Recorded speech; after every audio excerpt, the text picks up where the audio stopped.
இனிய மாலை வணக்கம். சூரியோதயம் சன்ரைஸ் செய்தி பாகம் 175 நௌலவதி தில்லைத்தேவன் லண்டனில் இருந்து. பிரித்தானியாவில் நடைபெற்ற இனவர கலவரங்களின் பின்னர் நாட்டில் அமைதியை ஏற்படுத்திய காவல்துறையினருக்கும் மற்ற அவசர கால சேவையினர்களுக்கும் மன்னர் 3ஆம் சார்ல்ஸ் அவர்கள் நன்றியினை தெரிவித்திருக்கிறார்கள். 2 சீன போர்க்கப்பல்கள் பிரித்தானியா கடல் வழியாக கடந்து சென்றது என்று ரோயல் கடற்படையினர் தெரிவித்திருக்கிறார்கள். கடந்த 3 வாரங்களில் இருமுறை சில போர்க்கப்பல்கள் கடந்து சென்றதை கடற்படையினர் கண்டு இதனை தெரிவித்திருக்கிறார்கள். பிரித்தானியாவில் இருவருக்குள் இடையே எழுந்த வாக்குவாதம் முற்றத்தில் காவல்துறையினர் 50 வயதான இளைஞரை துப்பாக்கியால் சுட்டு அவர் இப்போது மருத்துவமனையில் அனுமதிக்கப்பட்டிருக்கிறார். இங்கிலாந்திலும் கேம்பிரிட்ஜ் நகரில் 334.8 பரங்கைன் வெப்பநிலையை எட்டியிருக்கிறது இன்றைய தினம். இதனை இந்த திங்கட்கிழமை இதுவரை இங்கிலாந்து ஆண்டு வெப்ப நாளாக வானிலை அலுவலகம் தெரிவித்திருக்கிறது.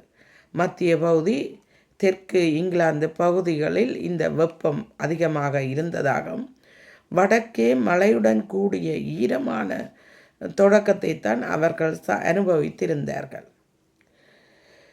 இங்கிலாந்தில் அடுத்த மாதம் திறக்கப்பட உள்ள கல்லூரிகள் பல்கலைக்கழகங்கள் பெரும் பணச்சிக்கலை சந்தித்திருக்கிறது.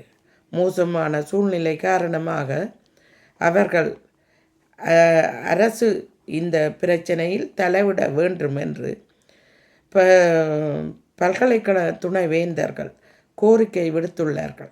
வெளிநாட்டு மாணவர்களின் வருகை குறைந்ததே இதற்கு காரணம் என்று தெரிவிக்கிறார்கள். பிரித்தானியாவில் சவுத்போர்ட் தாக்குதலின் தொடர்பில் தவறான பதிவினை முதலில் பதிவிட்டு நாடு முழுக்க கலவரத்தை வெடிக்கச் செய்த காரணமாக 55 வயதான பெண் காவல்துறையினால் கைது செய்யப்பட்டு காவலில் உள்ளார். இணையதளத்தில் பரவிய தவறான தகவல்களின் காரணமாக பெரும்பாலான நகரங்களில் கலவரம் வெடித்ததாக போலீசார் தெரிவிக்கின்றார்கள்.